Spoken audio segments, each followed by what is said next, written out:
Greetings, greenhouse people. We are back with another episode of Tech on Demand, where our goal is to help you grow your best crops ever. I'm your host, Bill Calkins, and throughout 2026, I've been catching up with different people in professional horticulture to find out a little bit about their careers, their passions, their journeys in the world of plants, and much more. And these conversations picked 4 because I sent each guest a list of 12 questions, and they picked 4 to answer, or in the case of this guest, they let me pick 4, which is even more fun to discuss, but this is going to be a fun one. My guest is Leslie Halleck, a consultant, an author, an educator, a true horticulturist, guru to many. I know, Leslie, it's really hard to nail down a description of what you do. Help me out here. What do you do? Bill, you're very generous. That was a very nice introduction. And in my classic nonconformist, non-agreeable issues with authority approach, no, I'm not going to pick 4 questions for you because you asked me to pick 4 questions. So no, I'm not going to pick 4 questions.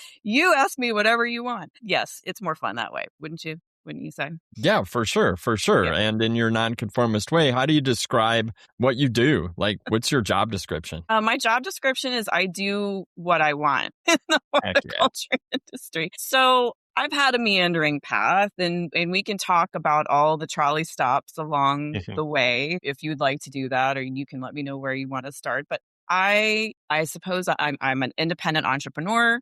I'm a certified professional horticulturist. I'm a horticulture educator. I'm a business consultant in the industry. Do a ton of writing. Yeah, I have a new book coming out, actually on greenhouses, so we can talk about that since we're talking to greenhouse people. Yeah, and obviously an avid gardener and plant collector. I kind of just call myself an everythingist because I like to do everything. I'm actually just finishing up my certification in guided nature and forest therapy, which is great because I just moved to Oregon and surrounded by forests. So, a botanist. I'm a botanist. I teach botany too. So I really, for me, how many things I can blend together within the plant science, applied horticulture, gardening, writing, education, that I just love doing all of it. So when I started my own company, Halleck Horticultural, maybe about 13, 14 years ago, it specifically was with the goal, I want to cherry pick the things I like to do the most in the industry that I think I've gotten really good at that will help other people, both businesses and consumers, so that I can enjoy what I do and stay energized and stay challenged. So yeah, I do what I want, I guess. But you do what you want and you help other people. I think that it's not common to find a person with that kind of, DIY personality who's also has the goal of helping people. So, and teaching. I saw that you've been teaching courses through UCLA Extension. Yeah, I'm a horticulture instructor there. I started teaching in 2020 when the pandemic hit and all the education institutions were kind of scrambling to figure out how to get education online. And there were some new courses they wanted to do. They wanted to build an indoor plants course. And so that's what they came to me for. So that was the first course that I built. So so I've been with UCLA for about 6 years now remotely. I teach remote, so I build really robust online courses, and then I do live office hours and things like that. So I teach a really in-depth 11-week indoor plants course, but it's amazing training for anybody in the industry because I go deep on the science. It's not a houseplant class, it's an indoor growing class. And then I teach botany. So I teach foundational, I built a botany course, and then I have 2 business courses that I built. 2 6 weeks business courses. One is called The Business of Horticulture. I have that running right now. And the follow-up course or companion to that is The Business of Selling Plants. So there were so many people coming into the program, starting with the plantdemic, wanting to transition their careers into the hort industry, wanting to start businesses. And, and being somebody who consults for businesses and entrepreneurs, there just really isn't coursework or training. Nobody teaches anybody how to manage inventory, plant inventory in the industry. Nobody teaches anybody how to use a customized open-to-buy system for plant replenishment for garden centers. Nobody teaches anybody how to do that. So that's what I did. I built these two courses specific for anybody thinking about making a career transition or has a business. If you have a 30-year-old business and you're not profitable, these classes are for you. So they're open enrollment. You don't have to be a matriculating degree student at UCLA to take my classes. It's open registration, and it's part of their horticulture certificate program, which, as you probably well know, that type of sort of vocational training that's outside of a traditional degree program, which is not as accessible to people, is becoming way more important. And so it's been really interesting to see that trend in who's coming to take the classes now over the last 6 years. So I love teaching. I love helping people. And that's, and all of the business consulting and everything I've done with my company for years is specifically to help businesses be profitable where they've been struggling. I really enjoy helping people actually be successful. So, I mean, I think anybody who loves plants and gardening and cultivating things, I mean, I think there has to be some sort of innate character there that is also lends itself to wanting to help and be helpful and cultivate other people and businesses just like you do plants. I would like to think so. And I mean, I see it through most people in our industry for sure, but I don't think not everybody puts it into as clear of action as you do. This episode of Tech on Demand is brought to you by Prospient, delivering world-class greenhouse structures and systems. From innovative design and architecture to site development and project budgeting, the Prospient team provides the expertise to bring your vision to life. With local manufacturing across the U.S. and Canada, Prospient offers the scale and supply chain reliability you can trust, making them one of North America's largest manufacturers of commercial greenhouses. Prospient, leaders in greenhouse design, manufacture, and build. Learn more and connect with the expert team at prospient.com. And, you know, you were talking about these, like, nobody teaches folks at garden centers how to do these different, very critical actions. And I was thinking back to when we first met, you were at North Haven, right? Like, right. I mean, North Haven Gardens. Yeah. Okay. And you were doing all those things. Yep. And so how did you learn? Like, who was your mentor? Because you were buying, you were doing all like the business side of things. Yeah, I was the general manager for Yeah. North Haven Gardens, an IGC, family-owned 70-plus-year-old garden center in Dallas, 5 acres. And yeah, I learned on the ground. So I obviously learned from the owners of North Haven Gardens, but also really just had to follow my own aptitudes and learn to really love numbers. I had also been in the landscape industry. I'd been in public gardens. I'd been, I had a variety of, I had spent 4 years working IGC as my first job in the industry. So I spent starting at 18, I spent 4 years basically doing everything at a little IGC called the Green Fiddler, a 3-acre garden center outside of Denton, Texas. So I got a lot of foundational knowledge right out of the gate as my first job in the industry at a garden center, and was able to take that to North Haven. I had to learn a lot of that myself. I can't say I've never had a mentor in the industry. I have sort of just been a lone wolf on my own and had to figure these things out myself. But I think if you're focused on self-actualizing, if you really take time to look inward and figure out where your aptitudes are, what are you good at, or what is your brain interested in? I'm ADHD, HSP, high sensitivity personality, means I'm very sensitive to inputs, makes me hyper observational, hyper analytical.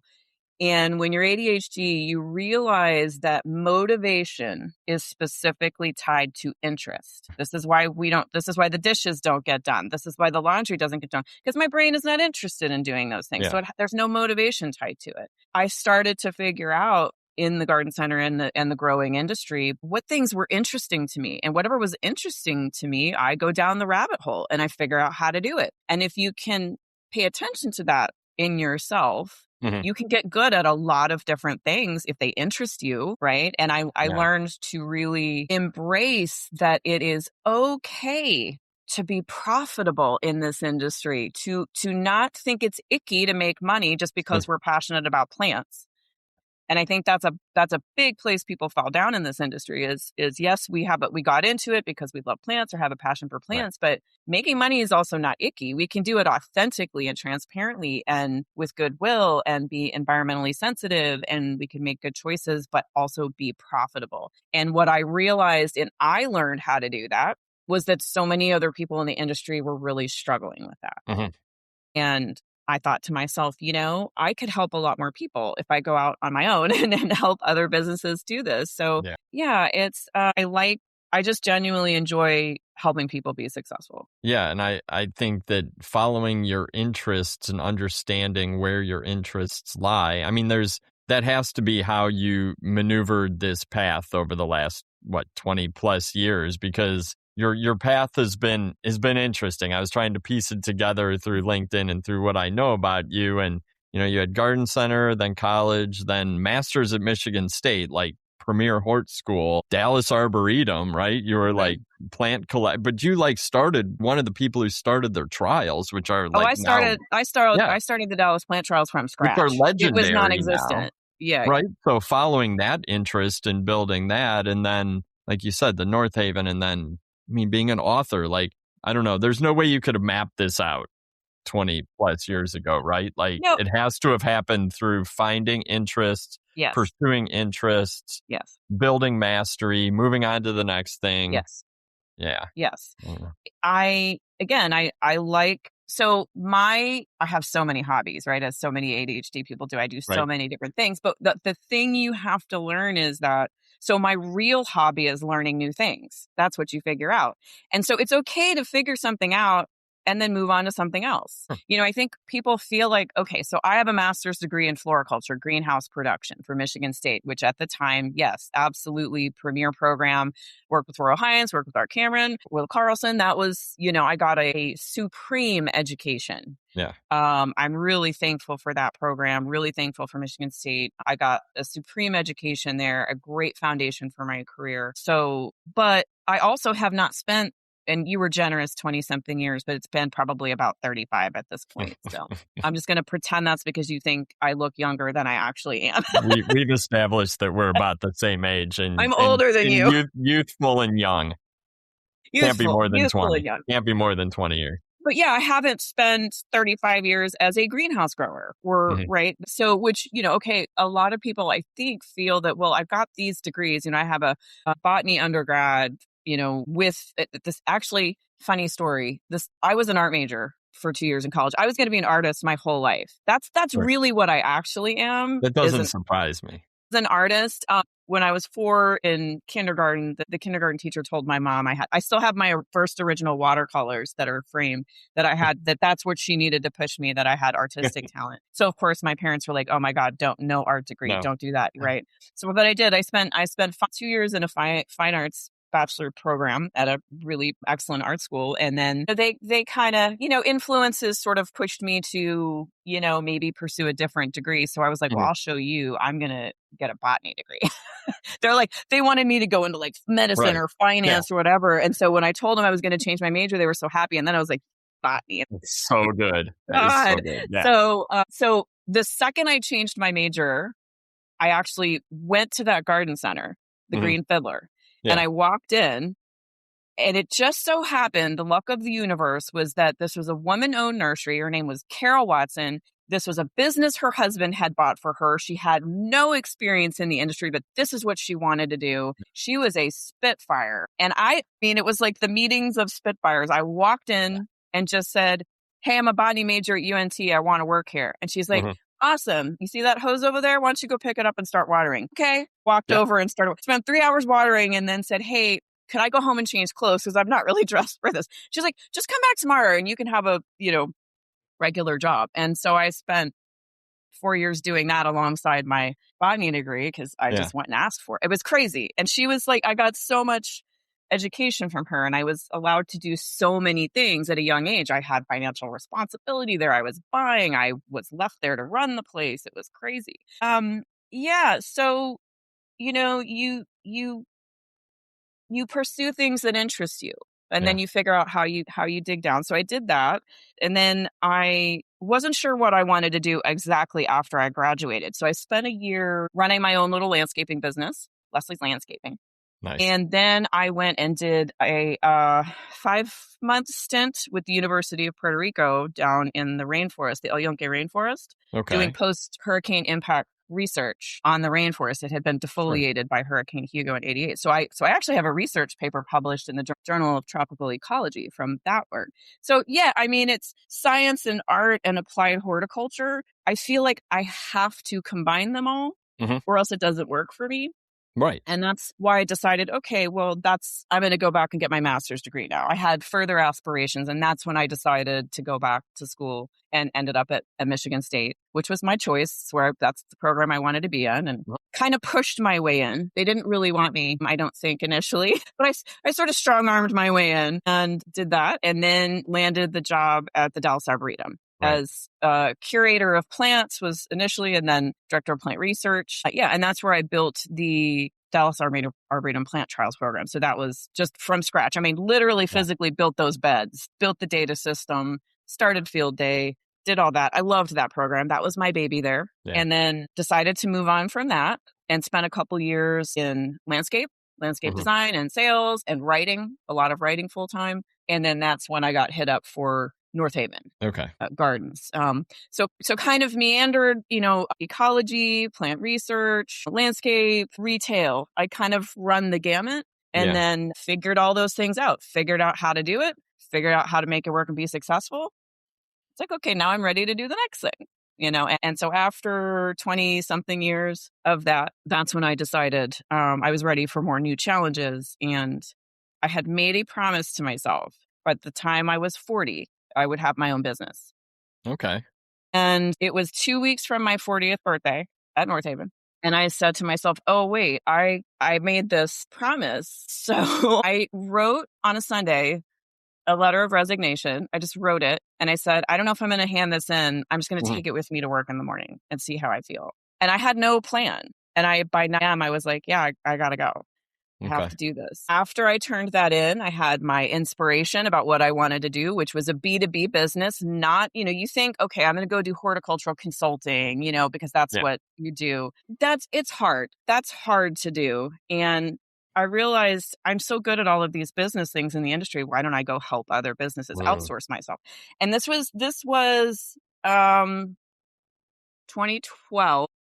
Okay. So everyone was very wounded coming off of the great 2008, 2009 recession. Right. Everyone told me I was crazy to quit this job because of the economic strain. And I said, actually, I feel like it's the best time to do this because none of these companies have to commit to me as an employee. Right. They don't have to hire me on payroll. They don't have to pay benefits. They're outsourcing me as a contractor. I'm taking on all the overhead and risk, and I can plug into their businesses without commitment.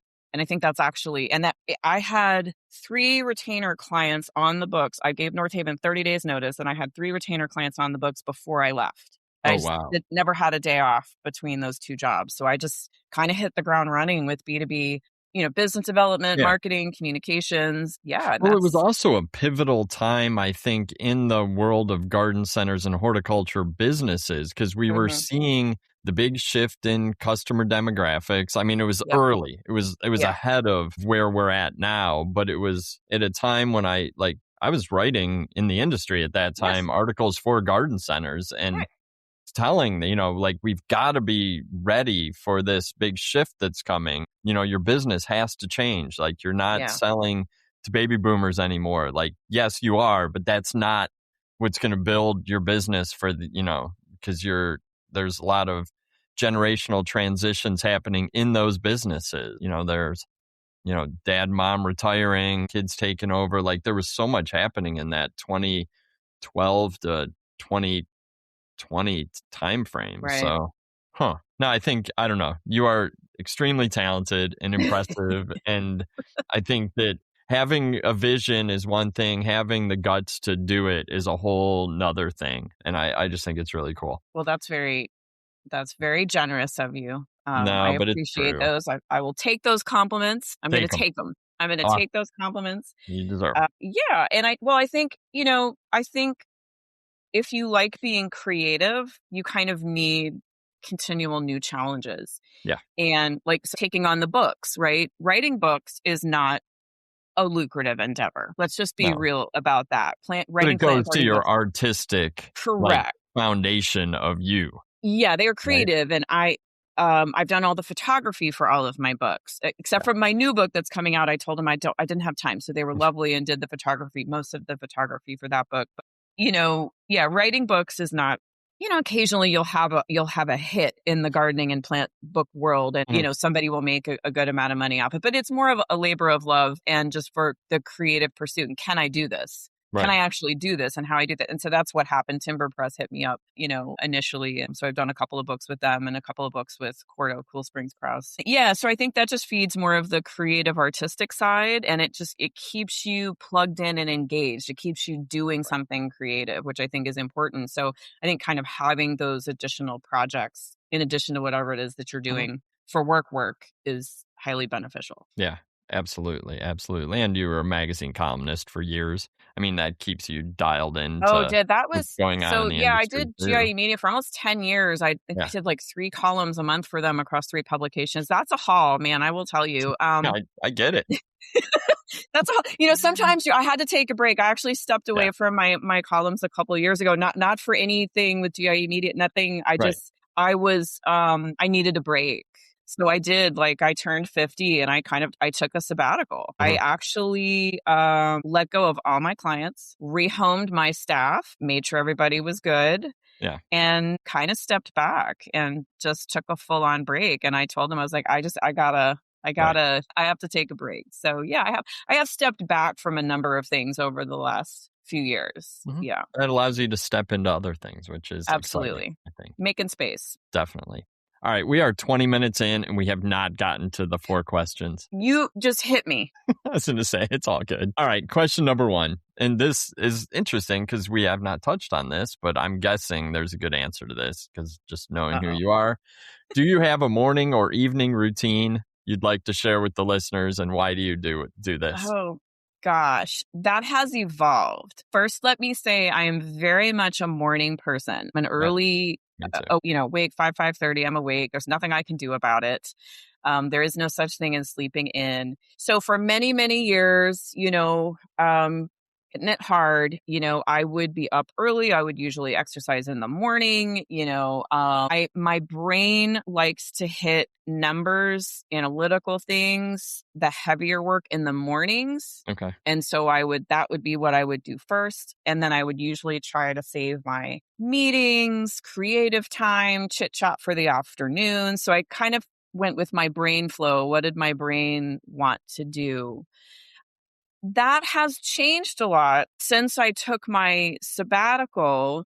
I have taken it easier in the mornings. I have found I'm 53 now. Things change. Your brain kind of wants to operate a little bit differently. So I actually, I take a little more time for myself in the mornings now. I've tried to embrace a slower morning, which is weird for me, but I try to do that. I take some time for my coffee on this new property I'm living on in Oregon, which I can tell you about. I think I have lots of lovely places I can have morning coffee sit time. So I'm going to enjoy that. And I actually have moved to exercising midday afternoon because my brain really just wants to do more enriching kind of creative writing, things like that in the mornings now. So I've noticed my routines have evolved and changed over the years. And it's I think flip-flopped. That's interesting. It's actually flip-flopped. It's really kind of weird. But I think I put so much pressure on myself for so many years. I mean, I'm a highly productive person by nature. I don't really have to force myself to be productive, but I also had a lot of obligations and I had a lot of clients, and I wanted to make sure I was meeting everyone's expectations and, delivering on my promises. And so it was push, push, push, for a long time. And I think, you hit 50 and it's a reassessment. It's a reawakening time. And you ask yourself, how do I want to spend the next 25 years? Do I want to keep doing this same push? Do I want to reevaluate? So I reevaluated and I asked myself, what do I really need in the mornings versus what I've been doing? And I realized I need a little more quiet time in the morning, a little more time to ease into the day, and push my physical push the exercise, push that to later in the day. And that has made my brain really a lot happier.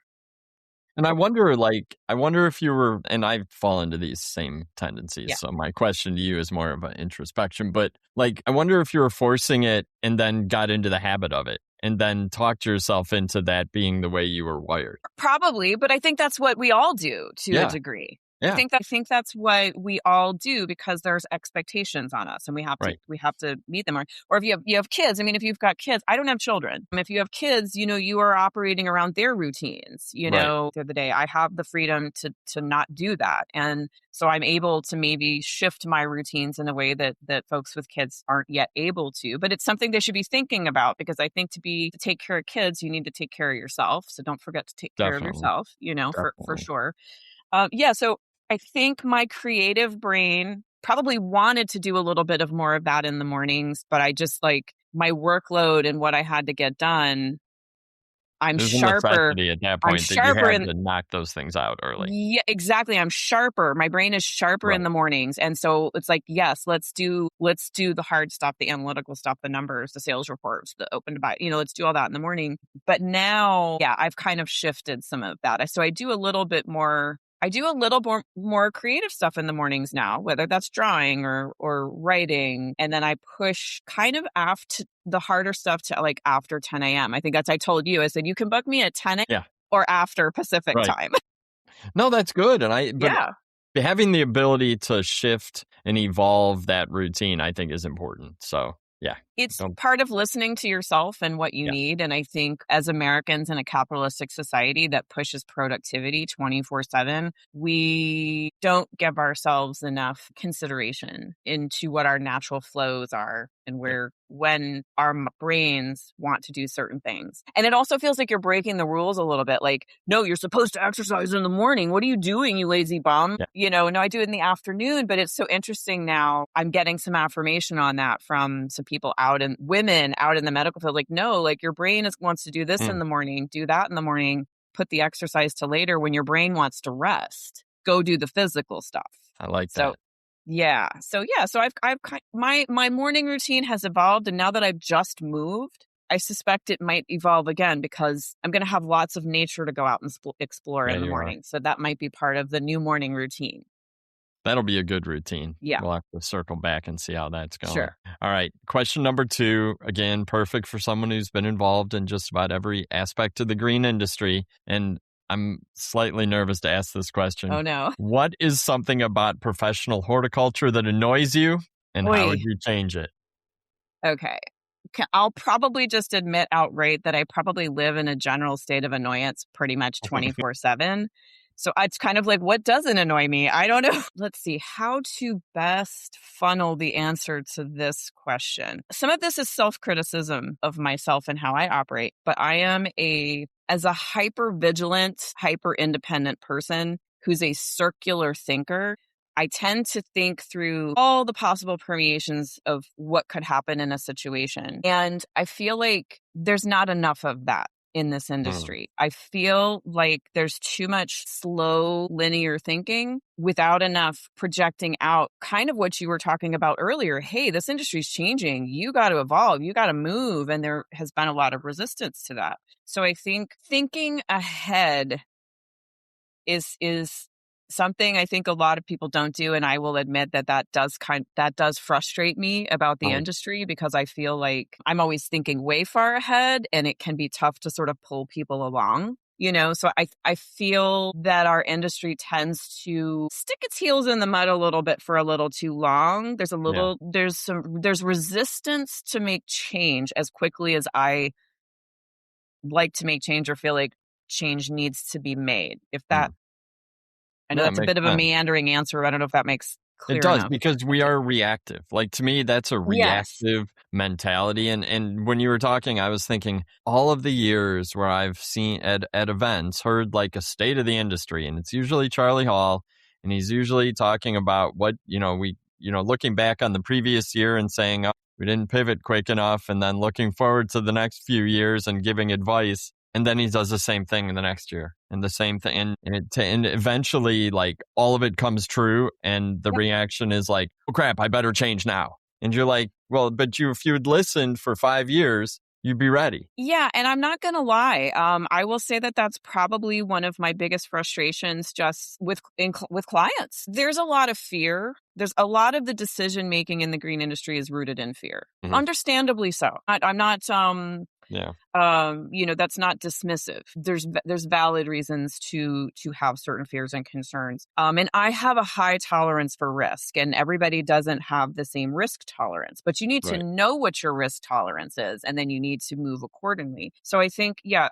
for me, I've always foreseen so much possibility and so many opportunities, and I see so much of it not being taken advantage of that's probably one of my biggest irritations or frustrations with the industry is that there's so much opportunity to be had, but we're very, like you said, reactionary. And I am a very proactive person. I'm an aggressive action taker. And that makes a lot of people uncomfortable.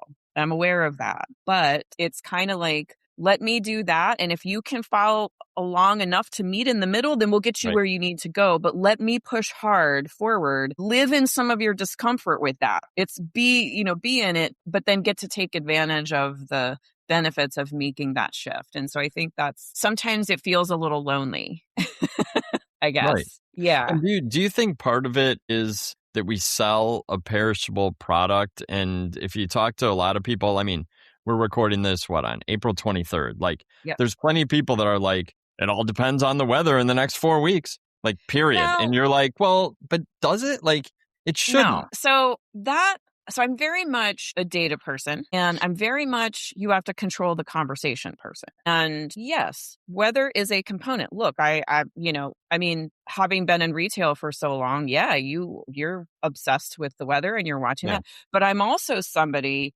who never didn't take a booking that I booked, regardless of weather. Yeah.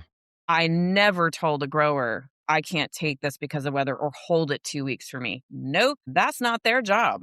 That's my job. If the weather's not cooperating, how do I work around that from a marketing angle with my customers to get this product sold? It's my job to move it. Weather is a part of the weather does not control us in the industry. And I think that that's a very pervasive misconception. Is it a big part of it? Absolutely. Sure. Are there things you can do to work around it? Absolutely. But it's sort of that, well, this is how it's done and this is the mentality. And so it's also a great excuse. Weather's a great excuse for people in a lot of ways. One of the reasons, so for example, in my business of selling plants course, which I teach in the winter quarter for UCLA, the goal is to take the fear out of buying at inventory management through data, numbers, and to learn how to use an open to buy to replenish, to learn how to project inventory needs, and to learn how to see ahead so you can see turns are starting to slow down. And that's okay, what do I need to do? What actions can I take really proactively right now to change that turn rate, to get that turn rate back where I need it to be, regardless of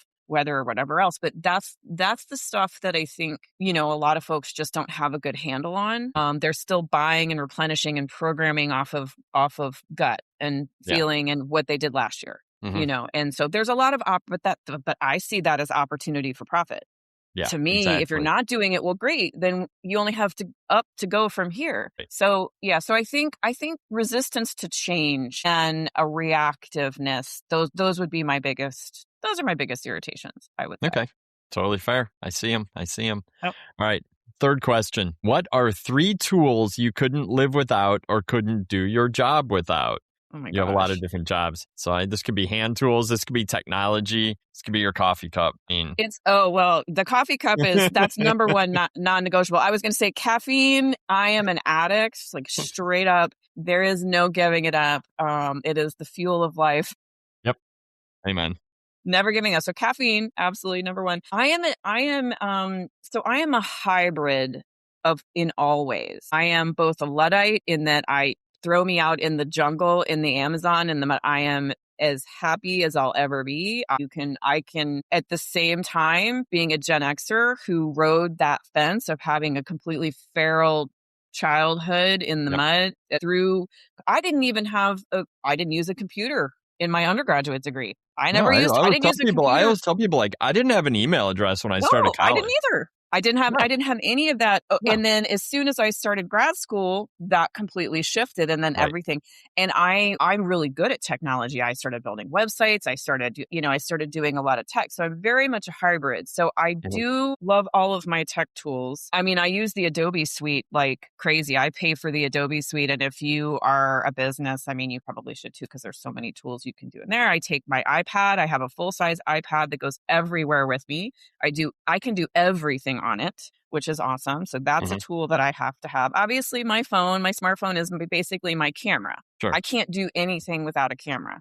So either the camera or the camera phone is a non-negotiable tool. I am taking pictures of everything 24/7. And I think that that's another place people fall down in this industry, is they just do not take enough photographs of their work. And so that's a big one. In the garden, a handmatic is pretty much my constant companion. I look like a little Tasmanian devil with that pretty much everywhere I go out in the yard. So I'm always chopping away at something. Yeah, I would say I got to have my laptop. I got to have my iPad. I got to have a camera. Those are non-negotiables, the coffee. And then, I mean, anything out. I mean, I use everything in the garden. So yeah, I don't know. Is there a particular tool I could give you a recommendation on, technical or otherwise, that maybe you're looking for? Or does that answer that question? No, I think that answers the question. I think it's interesting that you went from an iPad to a handmatic, because I think that perfectly describes what you do in horticulture. I am very much embrace the dirt and the earth. Like my feet are in the dirt while I'm typing, on the laptop or iPad. And I think that's key. I think that as plant people, passionate about plants, you have to embrace the technology that makes sense for you to embrace and employ it. It is your voice. It's how you communicate. It's how you do commerce with the world. I will say moving to Oregon is so interesting. I was in Dallas for 28 years. There's almost 9 million people in the DFW Metroplex. There's like 4.2 million people in the state of Oregon. So I know this is a bit Portlandia-ish, but I feel like I have traveled back to 1998, because websites here are all from 1998. Like all of it. I'm like, I could restart, because I used to build websites for clients in e-commerce. I'm like, I could restart a whole website building company here again, because everybody needs a new website. There's so much low-hanging fruit for businesses here, and there's tons of growers in Oregon. There is tons of horticulture here. Y'all, we need to get you up to speed on your digital presence here. So I will just leave that at that. Well, that's good. And I do think it's funny, just the time that I've spent in Portland, many, many trips over the years. It has that sort of hybrid mentality of like feet in the dirt, technology. I mean, there's some big companies, big innovative companies, but also plenty of, running the trails in the mountains. Like, Portland that's your place. I think as a hybrid human, I think I landed in the perfect hybrid state. Yeah, I think so too. Yeah. All right. Final question. Another one that is really appropriate for a well-rounded person. What advice would you give to a young person considering the pursuit of a career in horticulture? I don't even know how you define a career in horticulture. The more we've been talking, I'm like, I don't even think that is not like a definable term, but we know, what I'm asking. I think that, again, I do what I want in the industry. I do pursue the paths that you want to pursue. And somebody coming into the horticulture industry, you don't know what you don't know. This is what I would tell all my students, because in my business of horticulture class, I have a lot of career transitioners, and we do a lot of industry discovery in the first part of the class, just introducing them to the industry. And I think people coming into this industry don't do enough of that. People don't know what kind of businesses are actually in this industry. They don't know what kind of jobs are available, which is, it's so much more varied than anybody thinks it is. I mean, just look at me. I mean, there's no traditional path that I've taken, yet I am a certified professional horticulturist. I'm the chair of that certification board, by the way, right now, and we need to see some applicants. I would like to see applicants for the CPH. So get those in there, folks. I can give you the link for that. I'd say send me the link. I'll put it in the show notes. Yes. So I think that someone interested in the industry needs to really do their own investigation. They need to look at lots of companies online. They need to see what type of businesses are there, what kind of jobs. For example, when I was deciding to go back and get my master's degree, I did an industry salary job analysis before I took on that research assistantship. I wanted to see what kind of jobs were available. I wanted to see how much they paid. I wanted to see how much I was paying for this master's degree and if it was going to be worth doing that based on or not going back to school, like which was going to work out best for me.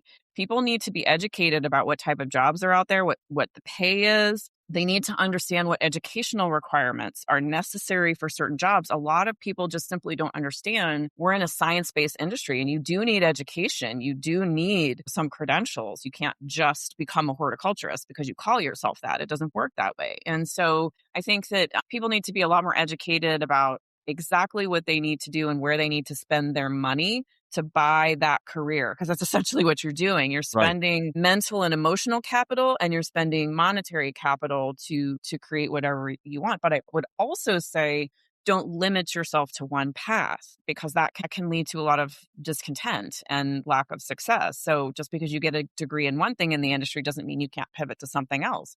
Think about what your personal aptitudes are. What are you good at? What do you like to do? What do you not like to do? I have a little exercise in my class that it's really simple. It's just, I always tell everyone that happiness in your career or in your business or in this industry comes down not to the plants, but to the people who you're going to serve, be that your customers or whomever, and the people that you have to work with to serve those people that will ultimately make you happy or miserable. Yep. Right. Ultimately. And so you have to really think about who are the kind of people that you want to work with. Are growers and nursery people, do they have the kind of personality type? Are they the kind of people you want to work with? Do you like retail? Do you like design?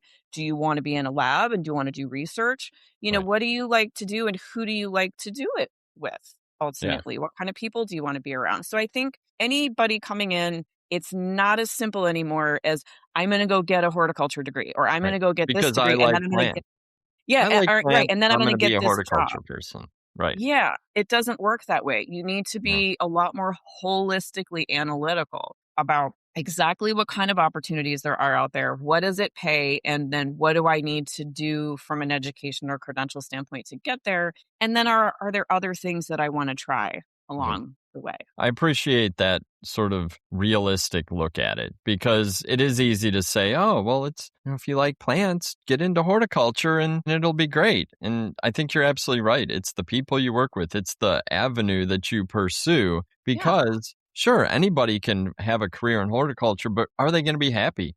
Are they going to stick with it more than 3 to 5 years? Or are they going to regret going through that program and spending that mental, emotional, monetary capital, like you said? No, I think that's really, really good advice. And I think there's probably a lot of people in our industry that needed that advice. Well, and years ago. The old adage is make the plan work the plan, right? And what I always add on for my clients and students is, okay, yes, make the plan, work the plan, change the plan. Change the plan. Don't be afraid to change. Don't be afraid to pivot. Do something different. Pivot before it's too late. I'm not saying, I know with the younger generation, there's like maybe a 2-3 year, they're kind of encouraged to change jobs a lot and they tend to do that. That's not what I'm suggesting. What I'm suggesting is it's not just about job switching. It's about interest and aptitude and following what niches and pieces and parts in the industry spark interest in you, and then follow that. Even if it's not exactly what you thought you were going to do before, even if it's not, I thought I was going to be an artist my whole life. Even if it's not what you thought it was going to do, that's okay. You're allowed to change your mind. You're allowed to follow a different path. You're allowed to explore additional opportunities or other paths. And just because, look, I have no professional writing training. I've taken some creative writing classes at UCLA in my later life, but I didn't go to school for journalism. I have no professional writing training whatsoever.